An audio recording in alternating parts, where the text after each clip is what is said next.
Kamusta kayo mga katormo, and for today's video may gagawin na naman tayong panibagong shortcut. Nandito nga pala tayo ngayon sa Old Samson Road sa likod ng Balintawak at ang shortcut na ating gagawin ay simula dito sa Balintawak to Caloocan South Monumento. Kaya ito at medyo pabilisin ko lang yung video. Mag-ingat nga pala kayo dito kasi may dalawang hams na matambok, mamaya hindi mo tumapansin. Ikaw ay tumalbog, abay kawawa naman ang itlog. Kaya ito mga katormo at malapit na nga pala tayo sa likod ng Balintawak. Kaya kung mapapansin nyo ang dami na nagtitinda dyan mga prutas. Ayan, tingnan nyo sa may gawing kaliwa ko, ang lalaki ng mga pakwan, parang kay Kwan. Alas man ang bunga mo, ha? At pagdating nyo dito sa may bandang unahan, kumaliwa naman kayo sa Cloverleaf. Siyempre bago ako maliwa, tumigil ka muna, tapos tumingin ka sa yung kaliwat kanan at unahan. Tsaka ka pumasok, parang ano lang yan, kapag inano mo, sipatin mo muna bago mo ipasok. Yeah, boy.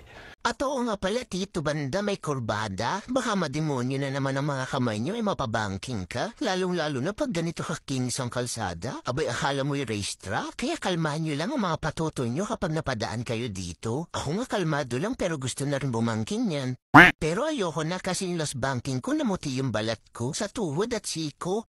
At dito mga katormo may isa pang kurbada. At pagdating nyo dito matatangon nyo na yung Ayala. At dito mga katormo kayo ay kumanan. At oo nga pala medyo dahan-dahan kasi masikip na yung daan may ginagawa dyan. At dito may madadaanan kayong napakalaking humps. At dito sa may bandang unahan ay may pedestrian. Kaya mag-slow down ka ulit. At hindi lang yun, may madadaanan din kayong intersection box. At dito mga katormo ay makakalabas na kayo ng Cloverleaf. At ito nga palang lalabasan nating kalsada ay Metro Manila Skyway Toll Road. O diba ang haba? Ilang ulit ko pang pinulit-ulit siya kasi nabubulol ako. At pagdating nyo dito mga katormo, kayo ay gumilid na sa kanan. At pag dito nga pala kayo napadaan, tatlo ang pwede nyo mapuntahan. Ang Quirino Highway, kung pupunta ka ng Baisa sa Uyo, at itong nasa kanan ko yung pamonumento, at dyan nga pala ang punta ko. At syempre kung naka-lower CC ka ng motor kagaya ko, at ikaw ay dumiretso, ang punta mo naman sa pangatlo ay sa LTO para magbayad ng violation mo.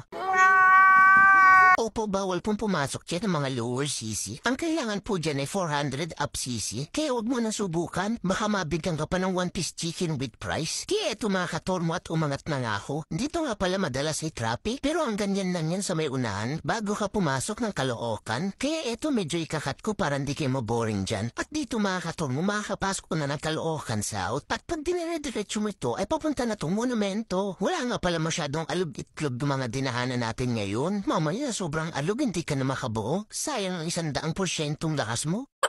So saan naman ang next nating shortcut? Comment ka naman. Let's go!